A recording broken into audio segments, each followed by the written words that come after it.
Marcy Gray.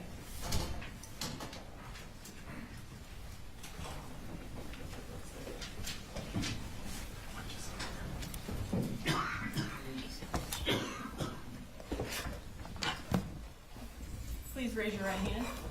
Do you swear to tell the truth, the whole truth, and nothing but the truth to help you God? I do. Okay. Can you introduce yourself to the jury? My name is Marcy Gray. I'm mother to Colt, Jenny and Colby Gray, and I'm married to Colin Gray. Okay. And that's okay. Is that good? Yeah. Can you spell your first name for the court reporter? Sure. M-A-R-C-E-E. Okay. So you mentioned. Yes, we approach matter. Yes.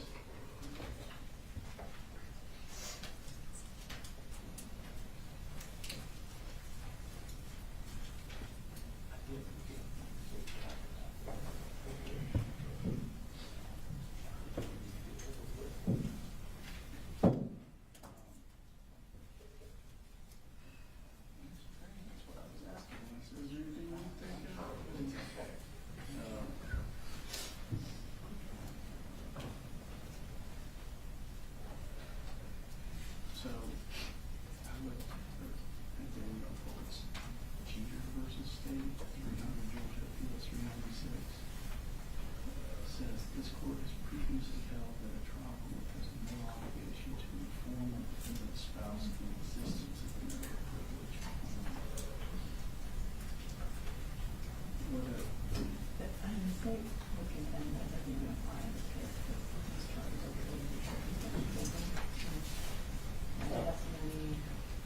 There is no privilege. It is fine. And testimony is specifically related to that, which I think testimony is going to be related to one is Colin Gray, so it will be directly related to the crime. Disagree that she has to go to one. Please. Thank you so much. Thank you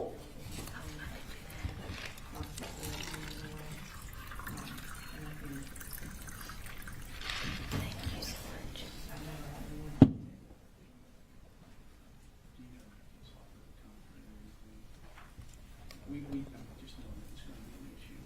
We kind of looked at it.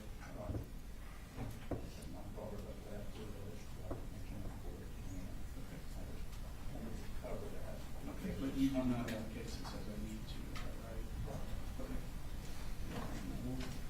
I'm going to proceed based on Cheater versus State, just saying that having no obligation to inform the existence of the marital privilege.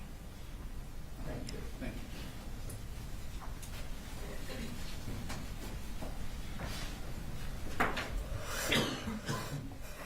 All right, Ms. Gray. You indicated that you were married to Colin Gray. Can you point him out and identify him by a piece of clothing he's wearing? He's wearing the light blue sweater and blue tie. Okay. Please let the record reflect that Ms. Gray has identified the defendant. What are you doing right now? Right now I live in South Georgia, and I work in an industrial food processing plant. I work for the quality department there, and that's about it. Okay. And do you currently have custody? You mentioned that you have 3 children. Do you currently have custody of any of them? I do not. Okay. And when did you get married to Colin Gray? In 2007. And does he have a nickname?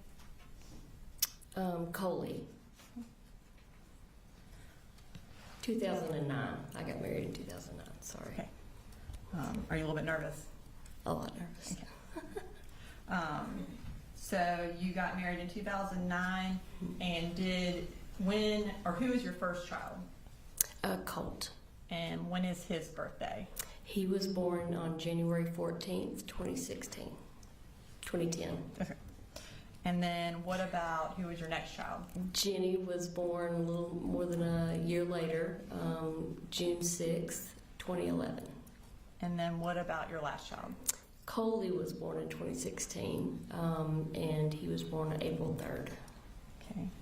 And kind of just to summarize, so in September of 2024, would Colt have been 14? Yes, And then would Jenny have been 13? yes, And then Coley would have been 8? yes. Okay. And then, so does Coley have a nickname since his name is the same as, He, I mean, I have a mama baby nicknames for him, but in general, he goes by Coley.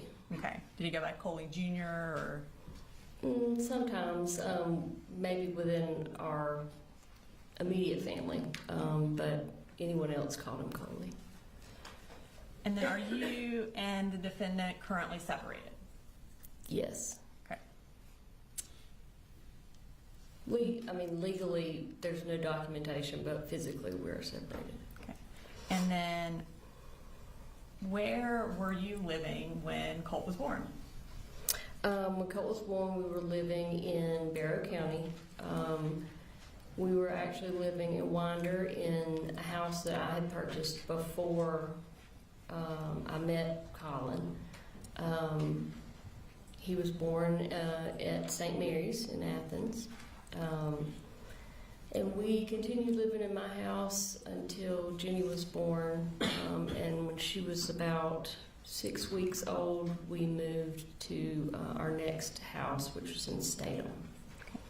And did y'all stay in Statham for a fairly long time? Yes, we did. How long did y'all stay there? Till 2018.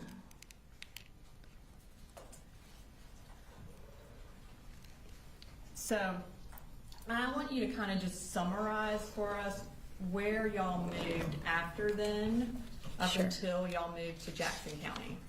Okay. There's a lot. So we sold our farm in Statham in 2018. We moved into a rental home in Gainesville. We were there, and each of these rental homes that we were in less than a year. Many of them less than 6 months. So we moved to a rental home in Gainesville. It was on Lake Lanier. A couple of months later, we moved from that rental home into a second rental home. It was in Cumming, Georgia. We were there for, like I said, less than a year. At that point, in 2020, right at the beginning of 2020 is when we moved to Ben Hill County. That was during COVID. We were there for right at a year, at which point we moved back up to Jackson County. And the first place that we lived at was Traditions. We were there for, again, it was less than a year, maybe it was close to a year. After we left there, we actually moved into a rental Airbnb. That because it was a sudden move, we had to find somewhere to live really quick. That was in Lawrenceville. We were there for maybe 2 months.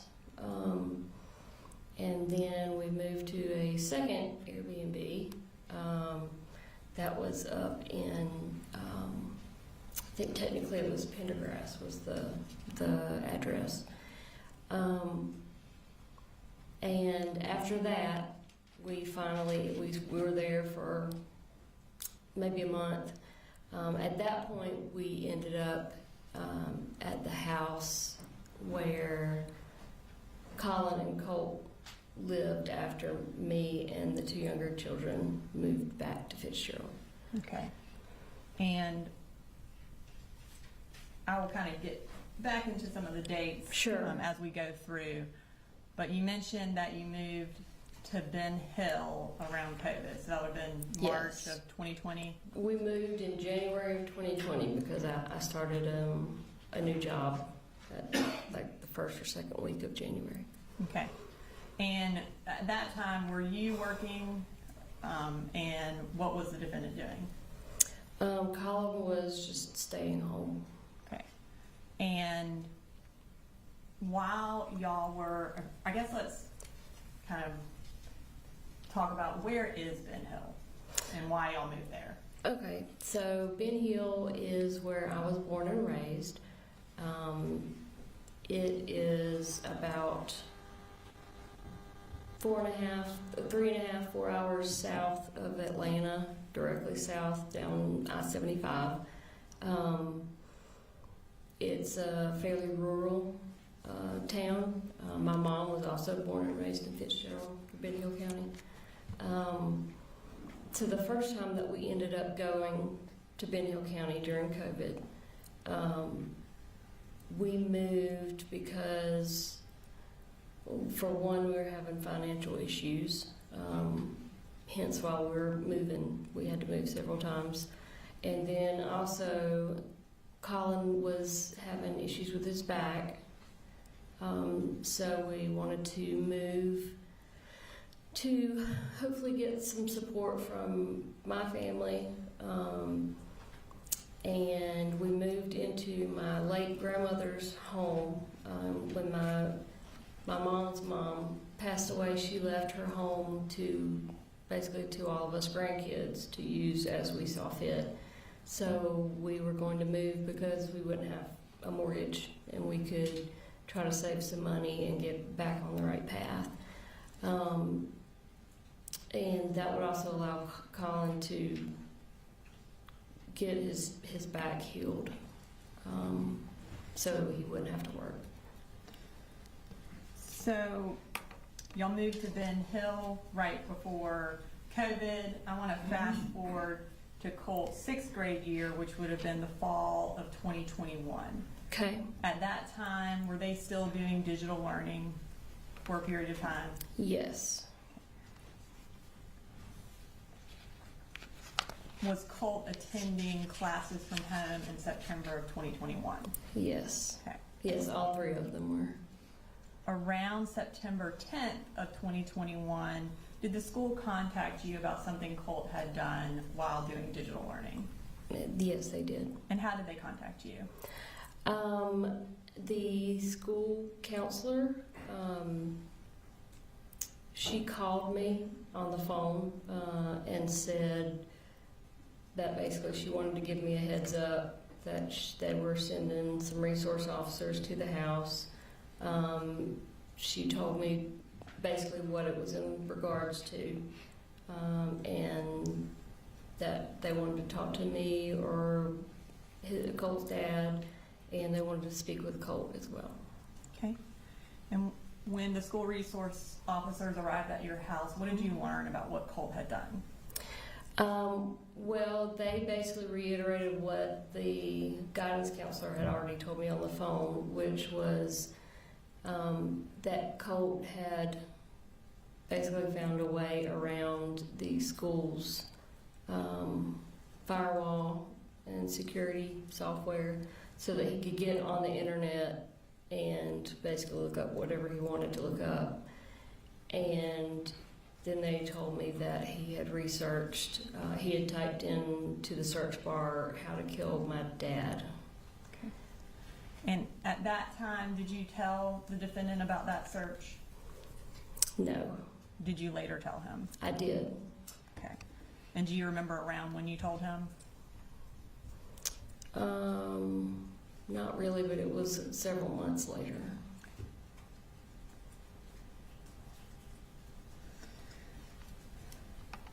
Did the Department of Family and Child Services become involved with your family around that same time of that search? I guess within a couple of months of that. I think so. We moved not long after that is when we relocated back up to Traditions. Okay. Before y'all relocated to Traditions, do you remember someone making an anonymous report to defects? Yes. And was it related to you slapping Colt? Yes. at that point, did DFAC start doing some home visits with y'all? They did. They did the home visits, and then at that time they wanted to do counseling, some type of counseling, and they ended up having a guy come to the house to do the counseling.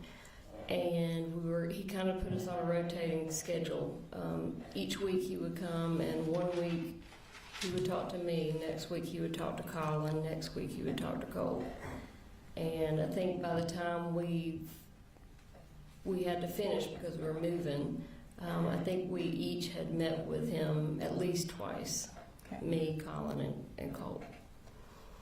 So y'all moved in the middle of this counseling? Yes. And so after about 2 sessions, Mhm. that is when y'all went to traditions? Yes.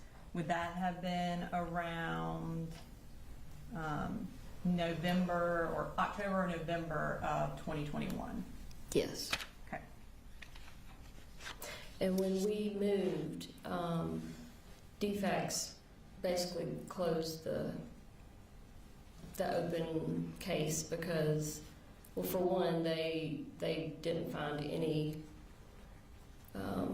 evidence of any sort of abuse or neglect or anything like that. And then we were also moving, so they just went ahead and closed the case out. So you would have been outside their jurisdiction once y'all Yes. moved? Yes. And you mentioned traditions. What county is that in? That's Jackson. Do you remember what school the kids were in when y'all moved to traditions? They were in, I think they were in, Jackson Middle School, I think. Jackson. West Jackson? Does that West sound familiar? Jackson, yes. Okay. It was about a mile from our house, so.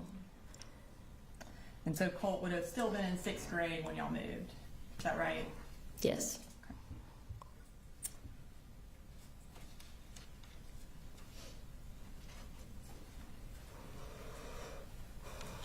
Now, you mentioned earlier that you had to make a quick move from traditions.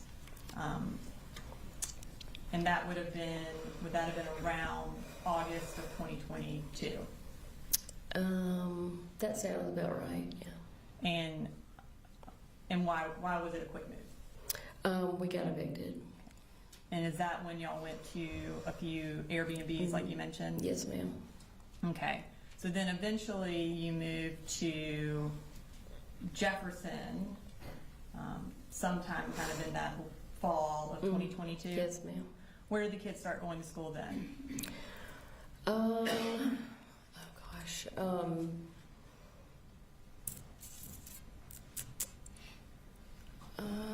It was, I want to say it was, I don't want to say the wrong thing. And does Jefferson City Schools sound familiar? Yes, absolutely. That was it. Okay. But we were excited because Jefferson schools are known to be really, really good schools. At that point, sometime around Halloween of 2022, was another DFACS report made. Mm-hmm. And what was Yes. that report about? That report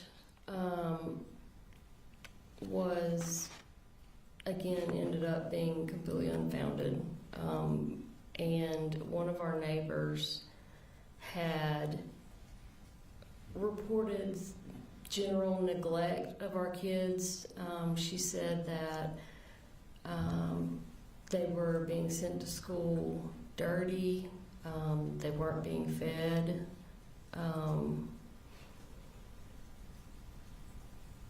I think she made claims that I was sitting in my car drinking alcohol, something alcohol related. And I think there were a couple of other things that she claimed as well. When that DFACS report was made, did you move? Did I move? Yeah, eventually, or within a couple weeks of that, did you move? Well, me and Jenny and Coley left and moved in November of 2022. And where did the defendant and Colt stay? They stayed there at the same house.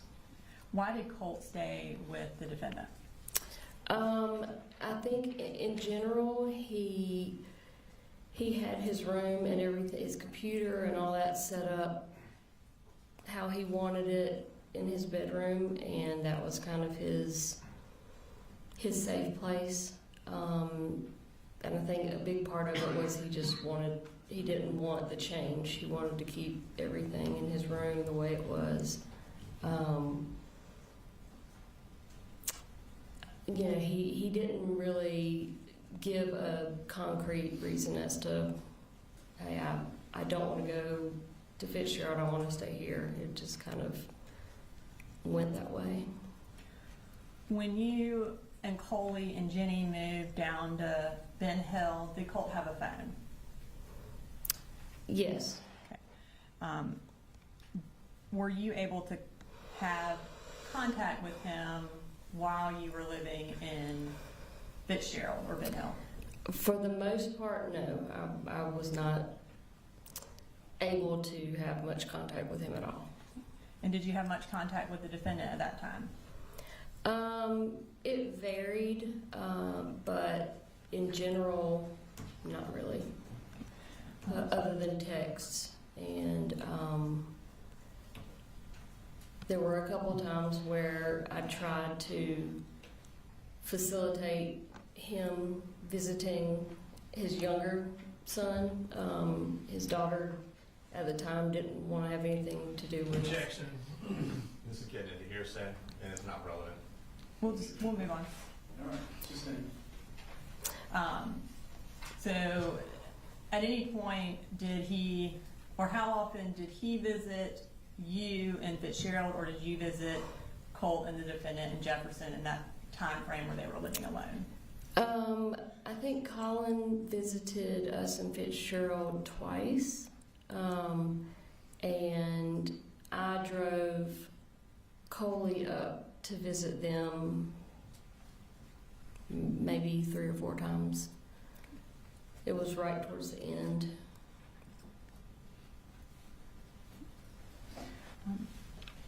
While Colt was going to Jefferson Middle School for the 7th grade year, were you aware of any of the issues he was having at the middle school? At some point, I was made aware of them. At the time that they took place, I was generally not aware of anything that was going on. And then, were you aware that Jackson County Sheriff's Office came out to the defendant's residence and wanted to talk to Colt about threatening to shoot up a school? I had no idea that that happened until it came out in the media a year ago.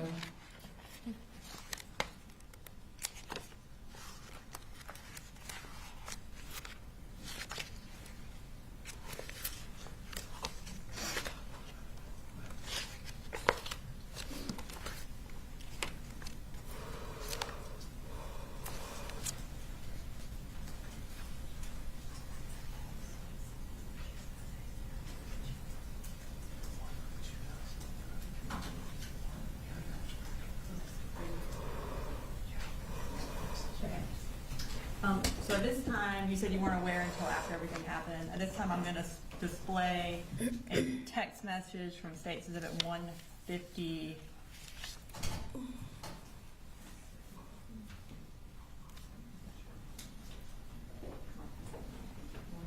Which is your cell phone extraction, and it's from September 5th of 2024.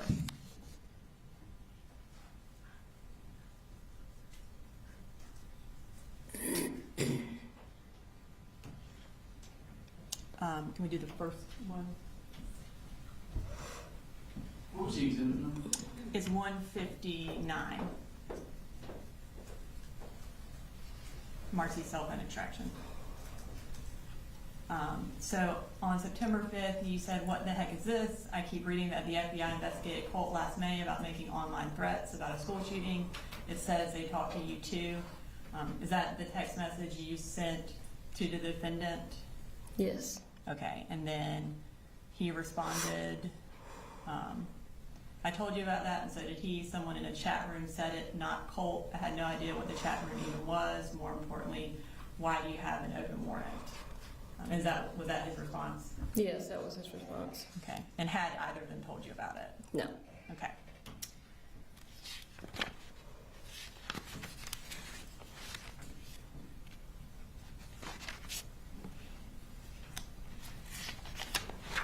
Okay.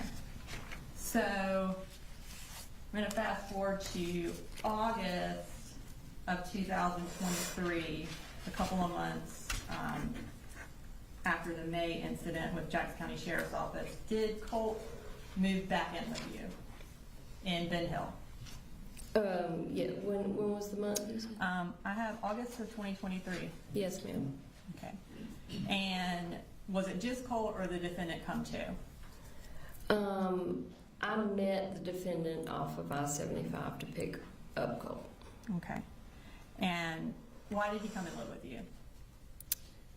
Because, well, he had called several times leading up to that, wanting to come and live with me because he said he just couldn't. Objection is the hearsay. It goes to explain why he was moving to live with her. It goes to explain conduct and not for the truth of the matter asserted, not to explain. I don't know exactly what she's going to say, but I think she's going to explain why Colt wanted to move and also why the defendant allowed it to happen. Of course, if it's the defendant's statement, then it would be admissible. All right, I'm gonna have to hear what it is. Ladies and gentlemen, I'll just step out.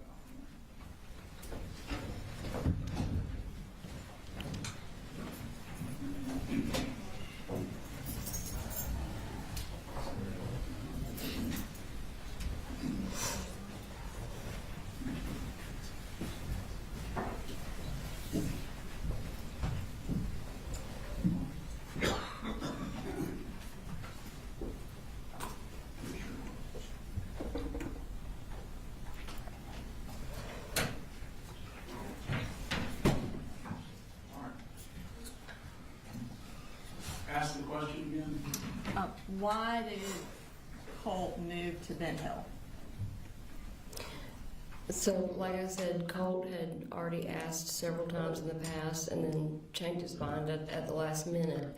But he had been telling me over the phone that he couldn't take living with his dad anymore.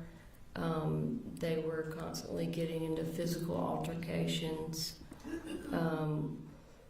That, you know, it was a constant screaming battle between the two of them. And he was basically trapped there at that house because nobody else was ever involved with him up there. So he basically was saying he was at his breaking point. And did you have any discussions with the defendant about him moving? No, other than, can you meet me halfway? Okay. All right, so based on that response, I'm inclined to sustain the hearsay objection. That's, it's being offered to prove what's going on between Colt and his dad. And I realize the line often blurs what's, you know, this explained conduct is, we can't drive a bus through it all the time. So the line blurs on, is it for the truth of the matter asserted or for some other purpose? To me, this one falls more on the side of for the truth of the matter asserted, so I'm Okay. inclined to sustain the objection. I just like you to do that in front of the jury so they know why she isn't answering the question. That it's sustained? Yeah. Sure. Do we need, is there a next question that we need to ferret out or no? Well, I mean, did he bring him to meet you? Well, that's obviously. Yeah. All right, bring him back in.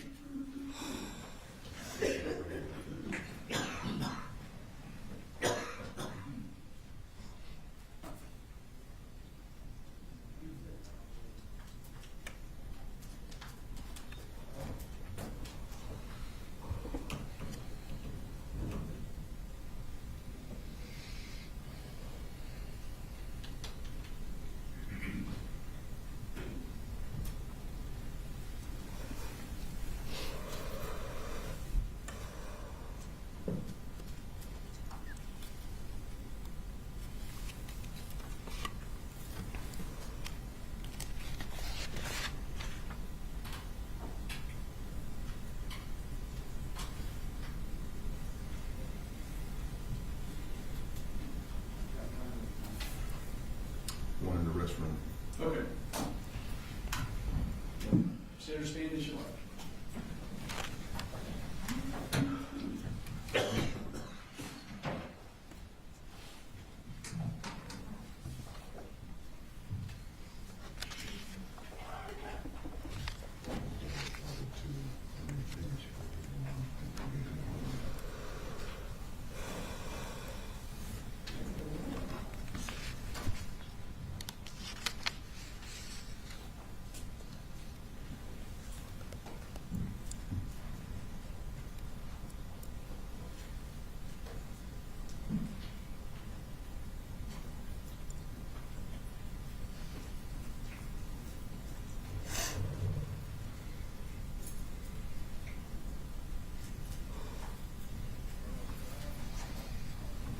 We're ready, sir.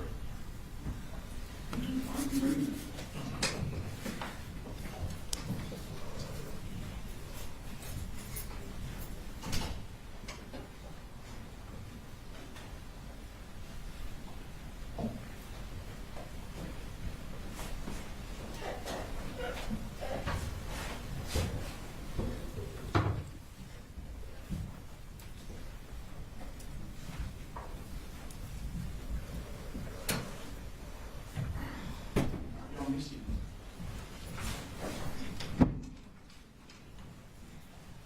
All right, so ladies and gentlemen, to the last question, there was a hearsay objection. I'm sustaining that objection. Let the state ask this next question. So did the defendant meet you somewhere so that you could pick up Colt?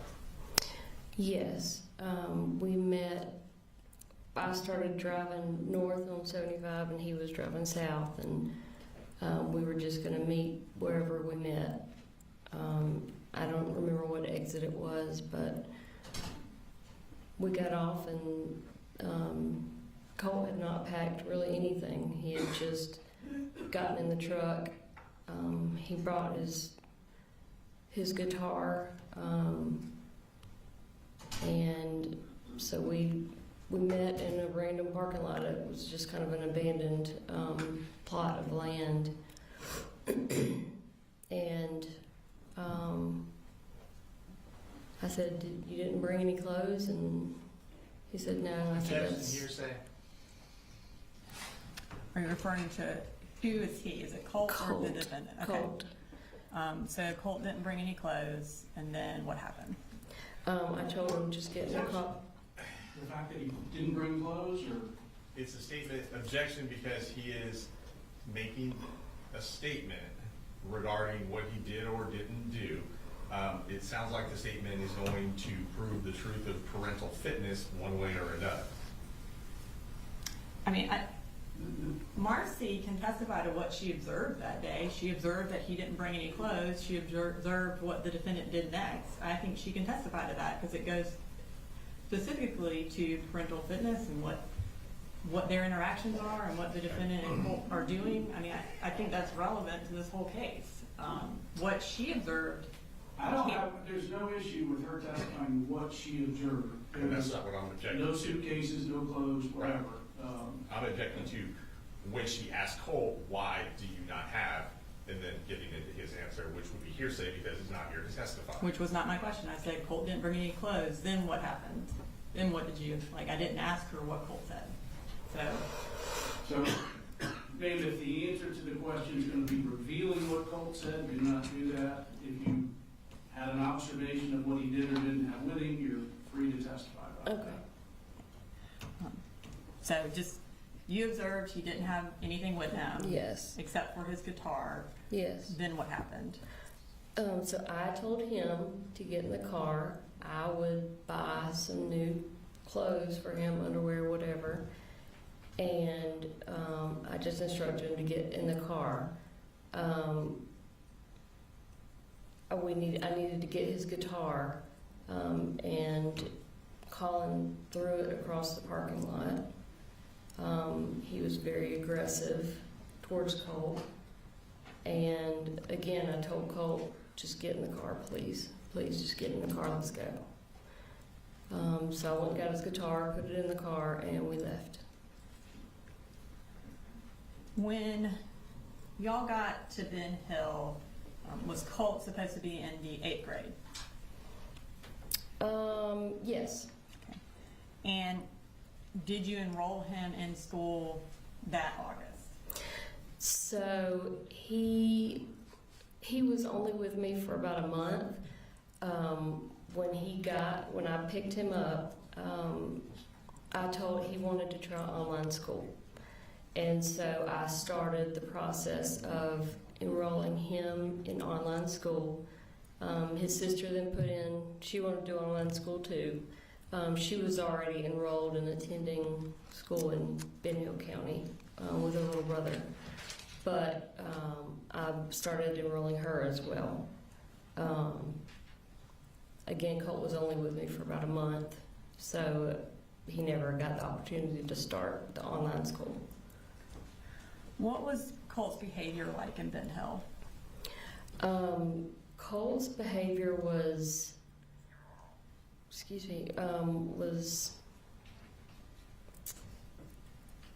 alarming.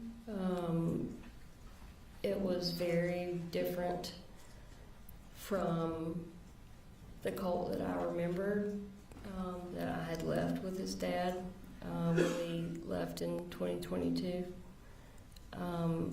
He had a lot of anger inside, and he was very aggressive and unpredictable, so much so that I ended up relocating his little sister across town to my parents' house, because I didn't want to leave her there along with him. And then his little brother basically just never left my side. I just had, he was with me wherever I went when he wasn't in school. But Colt, he damaged a lot of things while he was there. Again, he was just, you could tell that he had a lot of anger and just yuck inside of him. You said he damaged a lot of stuff. What kind of stuff did he damage? All of the flat screen TVs that I had in the house. He broke several windows.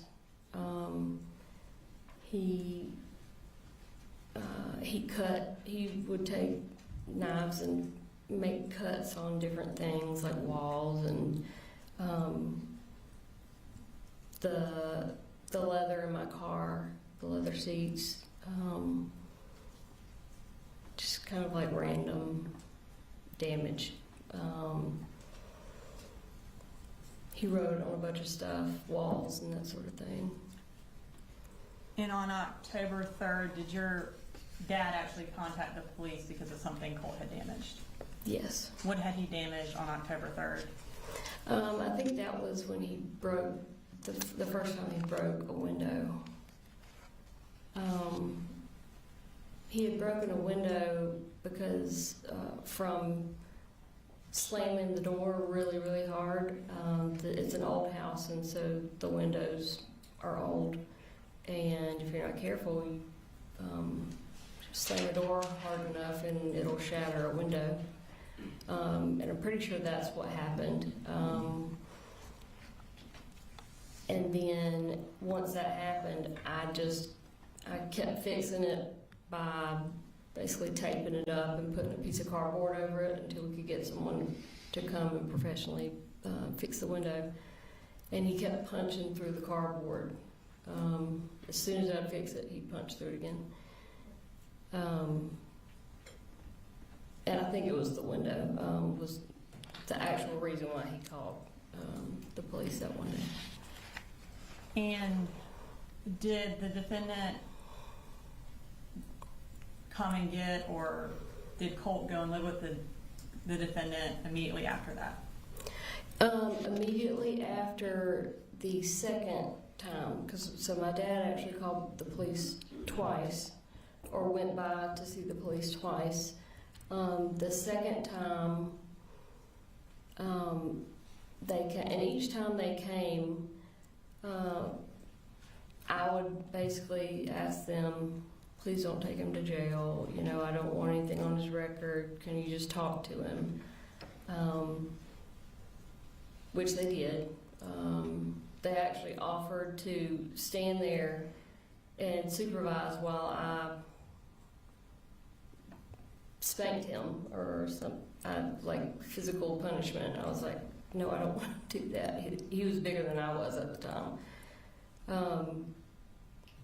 I just want y'all to talk to him and, you know, just hopefully talk some sense into him. Well, after the second time it happened, he immediately got on the cell phone with his dad. And just related to what the Yes. defendant said, not what Colt said. Yep. He had the phone on speakerphone, so I could hear, because I didn't have my phone at that point. I'm not sure where it was, but I said, let me talk to your dad. And so he didn't want to give me his phone, so he put it on speakerphone so I could speak to Colin on speakerphone on Colt's phone. And, you know, I had not been communicating with Colin at all. Since he dropped Colt off, communication basically was non-existent. So he didn't know anything about what Colt had been doing or, you know, his behavior. And I immediately started trying to explain to Colin what had been going on, and I couldn't get any words in edgewise before he immediately wanted to say, "Why are you doing this to our son? Why are you calling the police on our son? Why would you do this?" And it took him, you know, less than 5 minutes to have Colt convinced that I was the one calling the police. I was trying to get him sent, you know, to juvenile detention. And once he had him convinced of that, Colt refused to talk to me. He just wanted to go back with his dad. And when did he leave?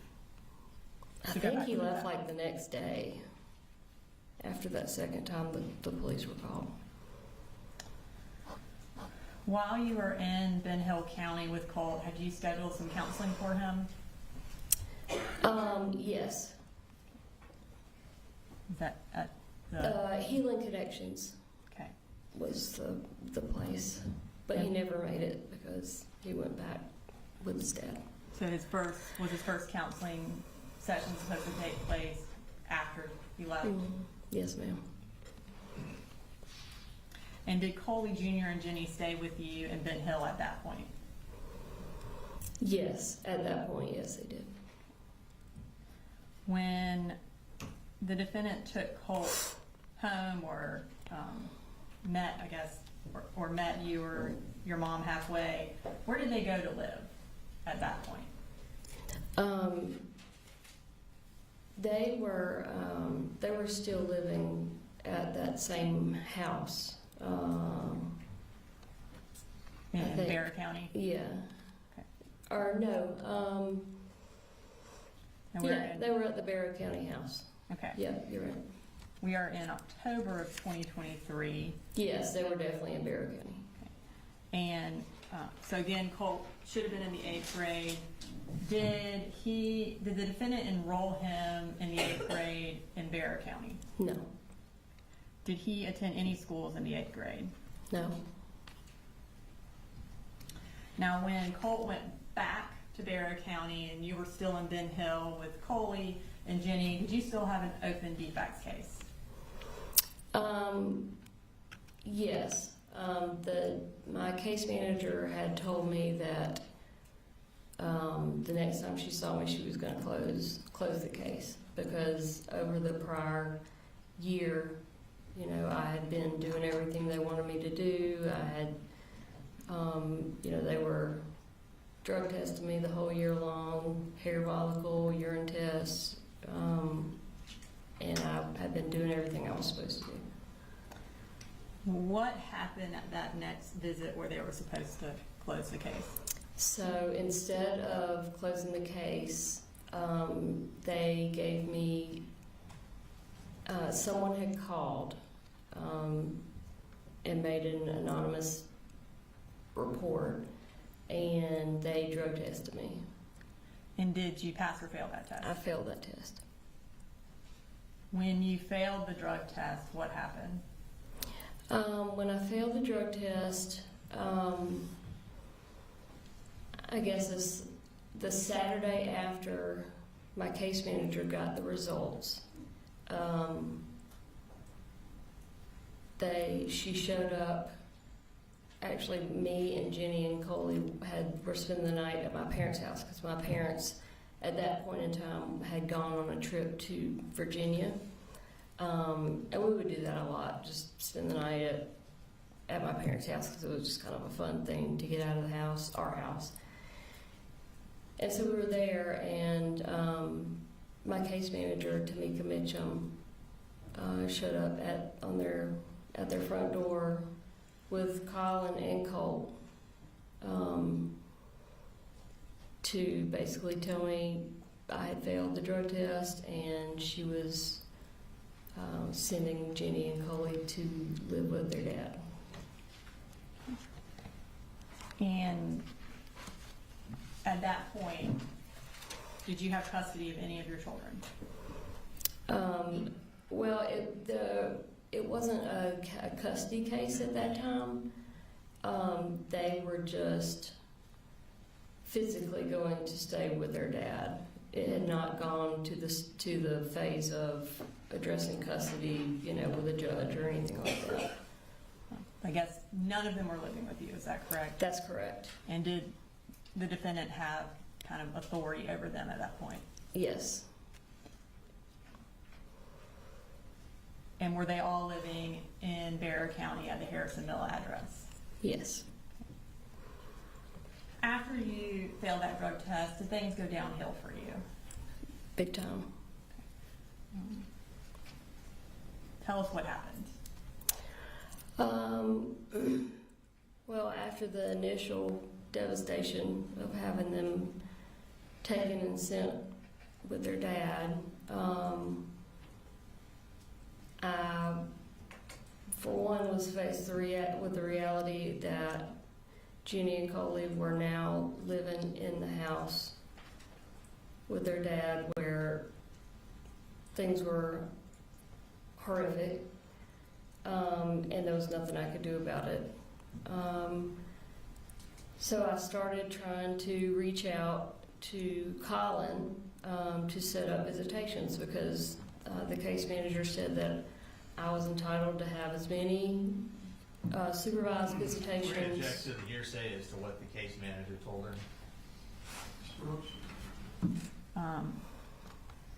I think I understand your latest sustaining of the objection about hearsay related to explain conduct, but this is squarely within that. She is trying to set up visitation because she was told she was allowed to have visitation. So I do believe that fits within that exception. I believe our harm is also very low, where the caseworker already testified to that fact. I don't think the caseworker testified exactly to what she is saying. I believe she testified that she was allowed to have visitation, so I think she testified that visitation was up to the defendant, not that she had an absolute right to visitation. Visitation was at the right of the defendant. I believe you're correct. Was she saying something different just then? Yes. I think we're splitting hairs. She wasn't prevented from seeing her children. So she could have visitation. She was allowed to have visitation. If it's up to the defendant, she's calling him to try to set that up. That's exactly what she's testifying to. Trying to act like she's saying something completely different is just not true. She is saying she's calling the defendant to set up the visitation because she was allowed to, and he is the one who has custody, so she has to go through him. And this bitch just testified that she was not entitled to visitation. Any visitation was to be done through the defendant based on his determination. Not that she had an absolute right to visitation. That is a misinterpretation of what Ms. Mitchum testified to. She did not say she was not entitled to visitation. That is not what happened. So, ladies and gentlemen, you'll have to remember what the DFACS worker, case manager testified to. I'm going to let the witness go ahead and answer. So,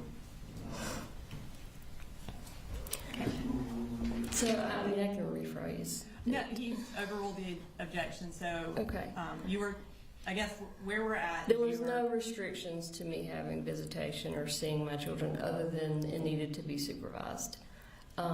She did say that I needed to schedule it with Colin. So I started reaching out immediately because, I wanted to see them as much as humanly possible.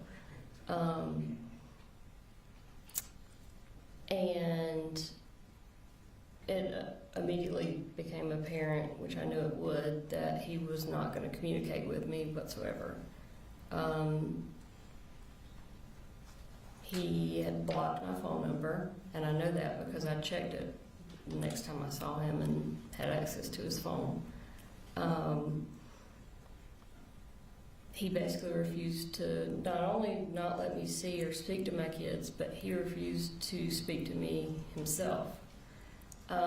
So my children were living somewhere where I knew was a nightmare for them, and now I can't get any sort of updates or any sort of contact with them. I tried to get my mother to reach out. She was met with the same obstacles.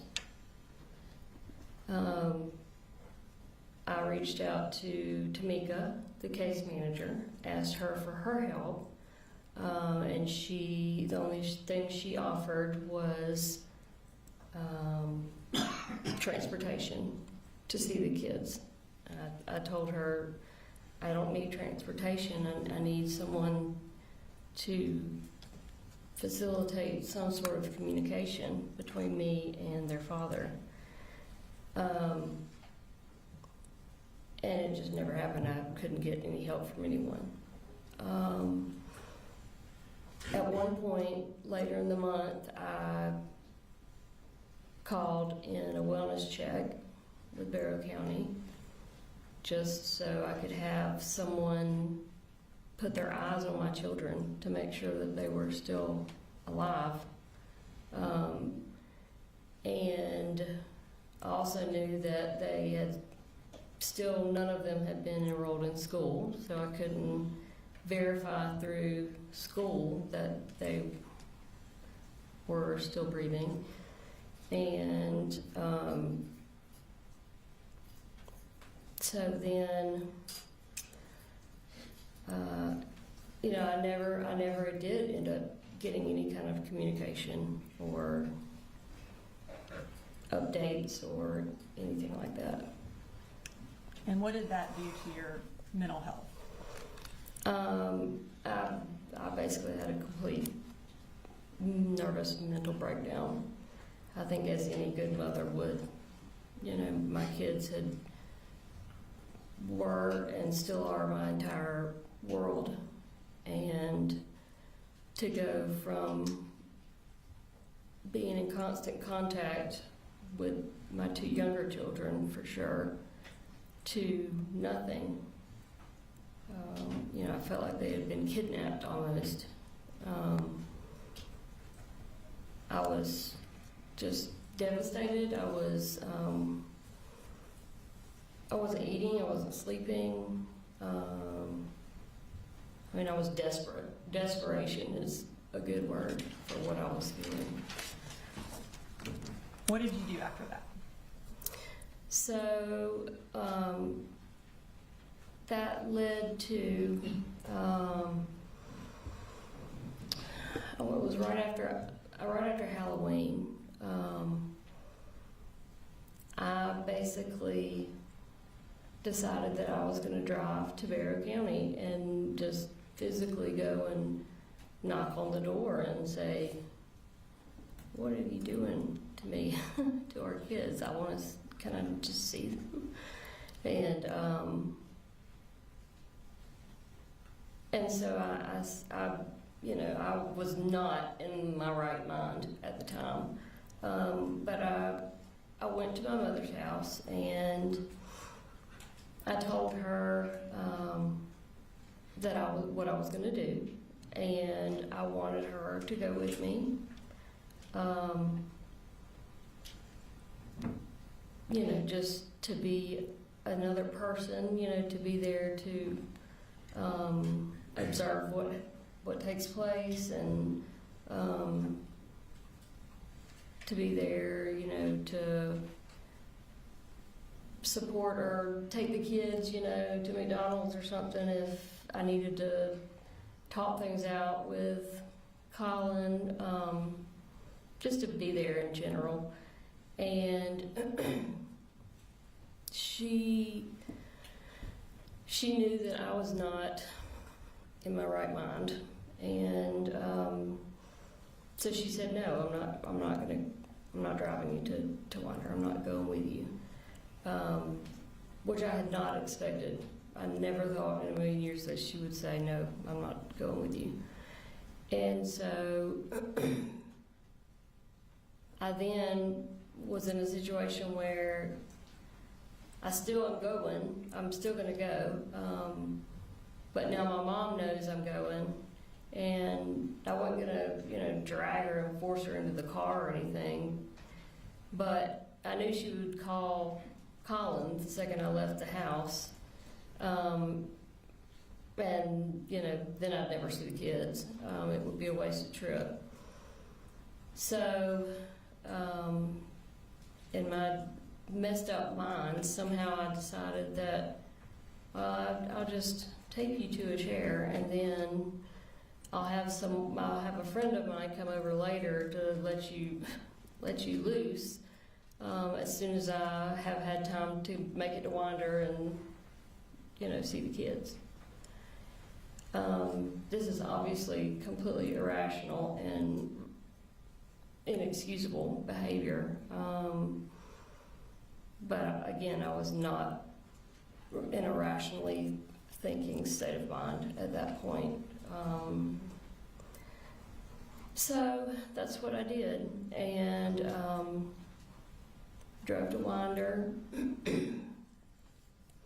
I actually got there on Friday,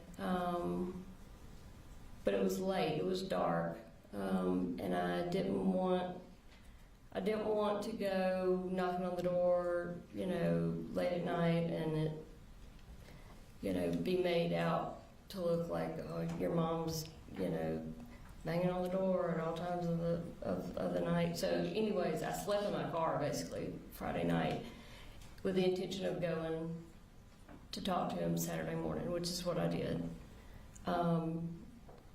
I tried knocking on the door first, and you know, nobody was coming. It was kind of early, especially for a Saturday.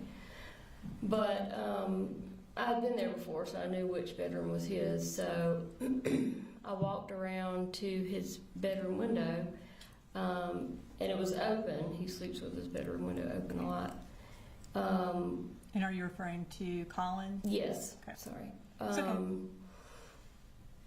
And so, but I didn't want to scare him, so I just kind of tapped on the window. And I mean, it was dark, you know, looking from outside into the bedroom, but I could kind of see, you know, the outline, and I could see that he sat up in bed. And I kind of knocked again because he didn't say anything. And he said, who is that? And I said, Coley, you know who this is? I'm your wife. I would like to see or talk to our kids, please. And then I saw little Coley jump up, excited, because I was at the house, and he immediately tried to take off running because he wanted to come out and see me, and his dad told him, no, stay right where you're at. And so I said, you know, you've blocked me from your life for the last month, and that's not fair. I would never do that to you. I'd like to see the kids. And he said, you can't, this is not right. You can't do it this way. You have to call and set up a time, and I'm calling the police. Get off my property. I'm calling the police if you don't leave right now. And immediately I started crying, and I said, please don't do this. I've been trying to contact you for a month. You know that, and you know what you're doing, and it's not fair, it's not right to me or our kids. And, but he didn't care. So he said, get off my property or I'm calling the police. And I knew he would, so I turned around and left. And I drove just down the street to the Dollar General and just sat there, just booing, not knowing what to do next, because I didn't want to make any kind of scene or anything with the kids there. Not that I would make a scene anyway, but I didn't want to give him the opportunity to make it look like I was acting crazy or anything. So,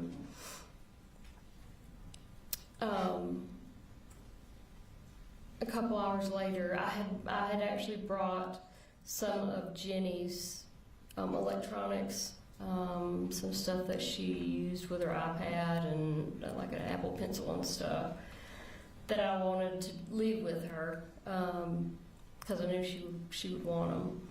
And so I decided to drive back to the house to just drop that off. Which I did. I drove back and I didn't even bother knocking on the door.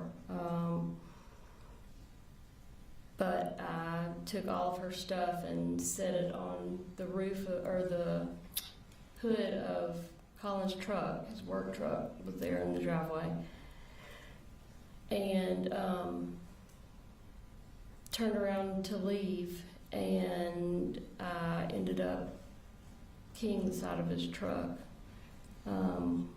Which is the first time I've ever done anything like that. But I just had so much just resentment and anger, and I wasn't going to do anything in front of our kids. And I was physically walking past the truck, and I had my keys in my car, in my hand, and it just like happened. I was just like, and so I scratched a couple words in the side of his truck, and then got in my car, and I didn't try to go back after that. And were you eventually arrested in Barrow County? I was the next day.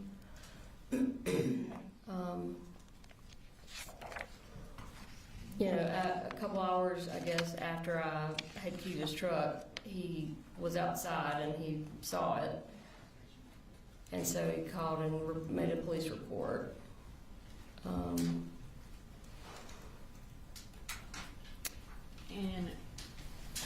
Your Honor, at this time I'm going to introduce in the evidence exhibit 169 and 170, which are incarceration records for Miss Gray from Barrow County and then also Jim Hill. They just established the period of time that she was incarcerated. When we're displaying it, we've redacted her personal information so that it is not viewable from the screen. You said those were 169 is records from Barrow and 170 is from Vandalism? Yes, Your Honor. Mr. Hobbs, any objection? Yes, sir. 169 and 170 are removed. Thank you, Your Honor. And these are self-authenticating, so I'm just going to go ahead and display them for the jury. So we're going to start with Barrow County. The records show, Ms. Gray, that you were incarcerated from November 6th to December 22nd in Barrow County. Does that sound accurate? Mm-hmm. Okay. Before you left Barrow County, did you plead guilty? Did I what? Did you enter a guilty plea before you left the Barrow County Detention Center? Yes, I took a plea. And Your Honor, at this time I'm going to introduce in the evidence state exhibit 208, which is Ms. Gray's plea of guilty to use of a license plate to conceal identity. No objection. All right, 208 submitted. And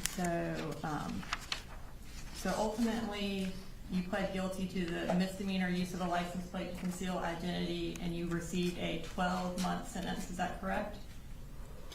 Or for No, I used my first offenders for, there were several other charges besides the license plate. I guess what the sentence actually has is just the use of a license plate to conceal identity. And then it has it as a 12-month sentence. And then during that 12 months, it shows that you were barred from Bexar County. Is that accurate? That was one of the stipulations, but it actually, they made a modification to that. And that was after September 4th? Yes. Okay. So once you pled guilty in Bexar County, did you then get transferred to Ben Hill County's detention center? I did. And was that related to the charges against your mother? Yes. And are those actually still open? They are still open. Sorry, at this time I'm going to go ahead and display your incarceration records from Ben Hill. Okay. It shows as you being there from December 22nd to April 12th of 2024. Does that sound accurate? Yes, ma'am. Okay. So you were released on April 12th. Is that why were you bonded out? Is that why you got released? Yes, ma'am. Okay. So what were you supposed to do upon release from Ben Hill on April 12th of 2024?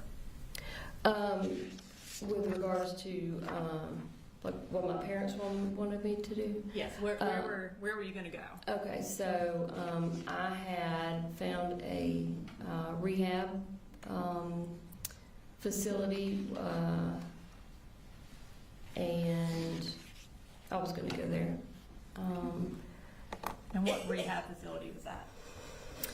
I forgot the name of it. It's Promise of Hope. Promise of Hope, yes. And did you ultimately go to Promise of Hope? I did. Yeah, I stayed home over the weekend just to visit with my parents, and then I went, I think, on that Monday. Okay. And so, Your Honor, at this time I'm going to introduce an evidence, State's Exhibit 171, which is Ms. Gray's attendance records at Promise of Hope. No objection. All right, 171 is admitted. And Your Honor, these are self-authenticating, so I'm going to go ahead and publish them to the jury. So it indicates that you were at Promise of Hope from April 16th of 2024 until July 6th of 2024. Does that sound accurate? Yes, ma'am. Okay. So, in that time frame, while you were incarcerated and then also in rehab, what kind of contact did you have with the defendant? Most of that time period, most of the time period when I was incarcerated prior to rehab, I had no contact with him or the kids until maybe the last month, at which point he started doing FaceTime. They're not actually iPhone FaceTimes, but video calls. Was able to do those. Yeah. And then, did you ever get emails or anything from the defendant or your kids? I did. Mm-hmm. I'm going to pull up what's previously been introduced in evidence as State's Exhibit 111.13. Is that a poster that your family made for you? It is. Okay. Now I'm gonna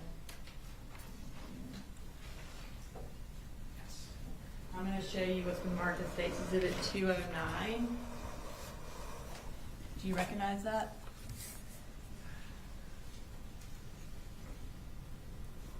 Yep. And what do you recognize that as? This was an email from Colin to Mandy, who was basically the owner of Promise of Hope.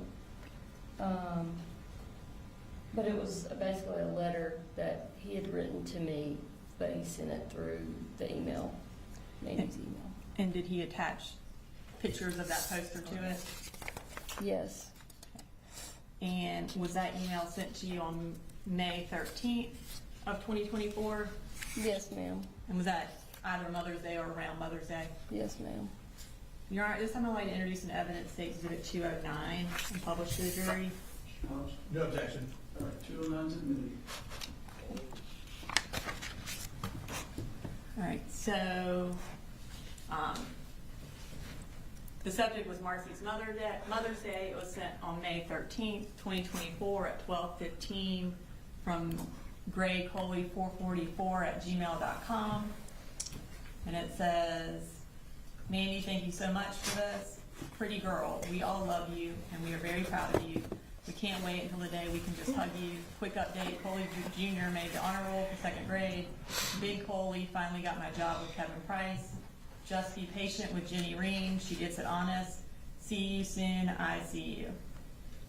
And then let's display the attachments. Okay. And the next one. Okay. So while you are in treatment, they sent you something for Mother's Day. Did you eventually leave rehab? I did. And according to the records, that was on July 6th. Mm-hmm. How did you leave? Colin came and picked me up. And when he came and picked you up, where did you go? We went back to their house in Barrow County. Now, at that point, did you move in to the Barrow County house? I wouldn't call it moving in, but I did stay there for approximately 5 weeks. Okay. And was it ever your intent to remain there permanently? No, my intent was to find either a rehab or a sober living house close to them, like in Athens or something like that, and pursue that sort of living arrangement, or possibly my own apartment or something. And at this point, you're still banned from Barrow County, is that right? Yes, ma'am. Okay. When you moved to Barrow County, did you have a driver's license? No. Did you have a car? No, With you in Barrow County? No, I had no way of driving anywhere. Did you have a cell phone? No, although Colin gave me one of his old ones temporarily. And was that a phone that Coley had been using? Yes, ma'am. And does Coley sometimes go by Boo Boo? That's my nickname. I call him. Okay. And when you moved back to Ben Hill later on, did you then get your own phone? Yes, at some point. Yeah.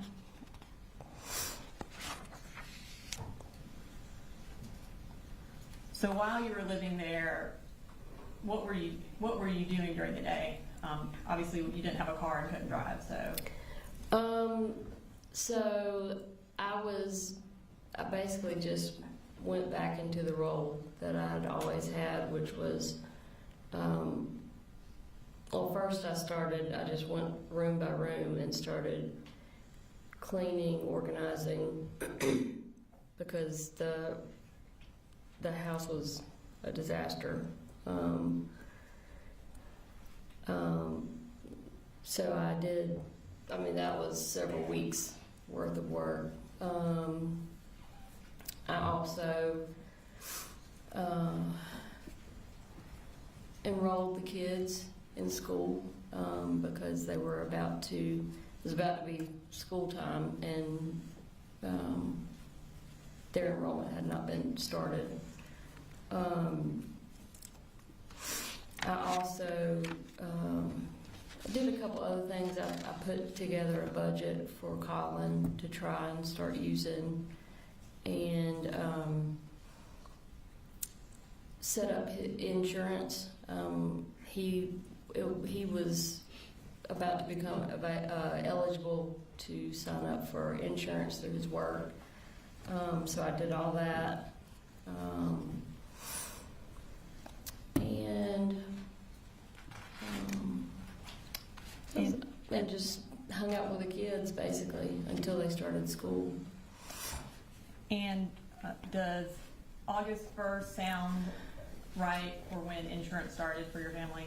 Yeah, that it would have been the beginning of the month. Yeah. And you mentioned you enrolled the kids in school. Did you enroll them under Colin's name? Yes, was he, since they were living with him? Yeah, I would have used my name because I was doing it. I think I was using his email and that sort of thing. Okay. And so now at this point, I want to move to talking about Colt while he was in Vera County. Did Colt have any friends that you were aware of in Vera County? Like at what Like time? in this time frame of July to August of 2024? No. When was the last time he had any friends that you were aware of? The last time he had friends that I was aware of was when we lived in Statham before we sold our farm and started moving around. So that would have been early elementary school. Yes, yeah. He had a really good friend back then. And he, when we were in Fitzgerald, in the little bit of time that he spent physically at school, he had a couple of, I guess you'd call them friends, not friends to the point where they did anything like after school or anything, but he did really good in school, up through elementary school. Never had any kind of issues,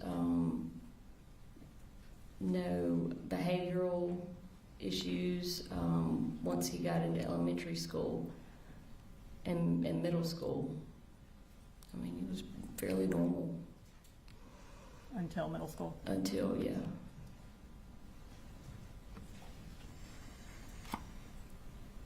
And so was in Vera County, would he just stay at home for the most part? Yes. How was his mental health in that July, August time frame while you're living with him? So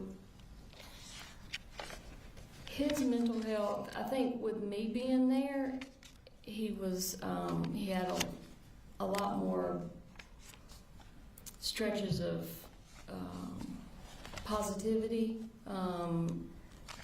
He always has liked just talking with me for long periods of time. His dad too, but if his dad's not at the house, then he can't do that with him. So he was really happy that he had me there to basically talk my ear off for hours at a time. And but then he would go from happy and positive to anxiety, riddled with anxiety, easily agitated, very agitated, and could be aggressive. It was very obvious that he needed some professional help, especially with the anxiety, which he had been struggling with anxiety for a while. Had the anxiety gotten worse? From what I saw during that 5 weeks, definitely. And did he have panic attacks? I had never seen him have a full panic attack until I was staying with them during that time frame. And one night he had just a full-blown panic attack. I knew immediately what was happening because I've struggled with panic attacks towards the beginning of our marriage. Who all was present for the panic attack? Me, Colin, and Coley. And what was Colt doing during this panic attack? He had walked into the kitchen. His dad and little brother were standing in the kitchen. I was on the couch in the living room. And he walked in to the kitchen and said something and then started like crying, kind of like I don't know what you would call it, but he was crying out. And it scared the crap out of me because I didn't know what was going on. So I jumped up off the couch and ran into the kitchen. And he was just he was standing up, but he was just kind of hunched over and crying out. And I just knew what was going on immediately because I knew he had been struggling with anxiety anyway. And so I went over to him and put my arms around him and said, come on. And so I walked him down the hall to the back bedroom where Colin and Coley were sleeping, and got him to lay down on the bottom bunk. They slept in bunk beds. Got him to lay down, and I said, I want you to just breathe with me.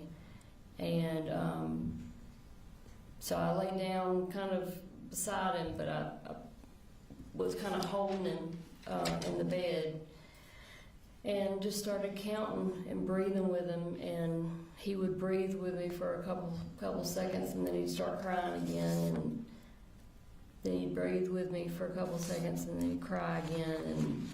And we lay there doing that for probably 10 minutes before he finally was able to relax and get it under control. At which point he almost immediately fell asleep.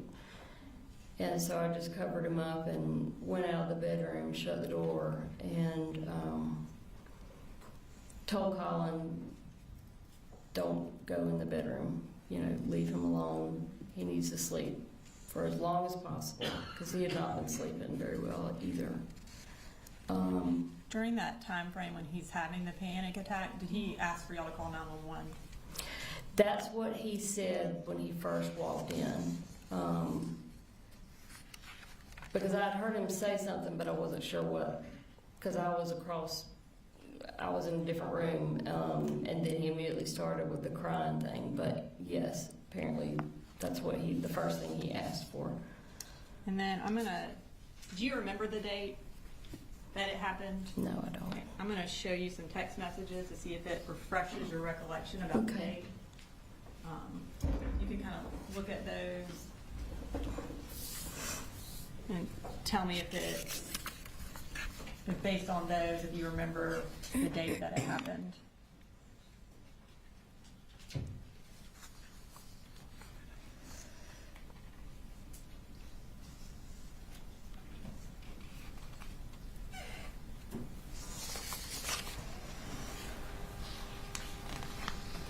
Okay, yeah.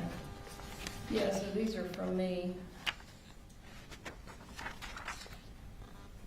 Yes. Looks like maybe to my sister. I'm not sure who that's to. Does Jenny sound familiar? From you to Jenny? Yeah, I know I texted her about it. And based on those text messages, what date did the anxiety attack happen? Looks like the 19th. Of July?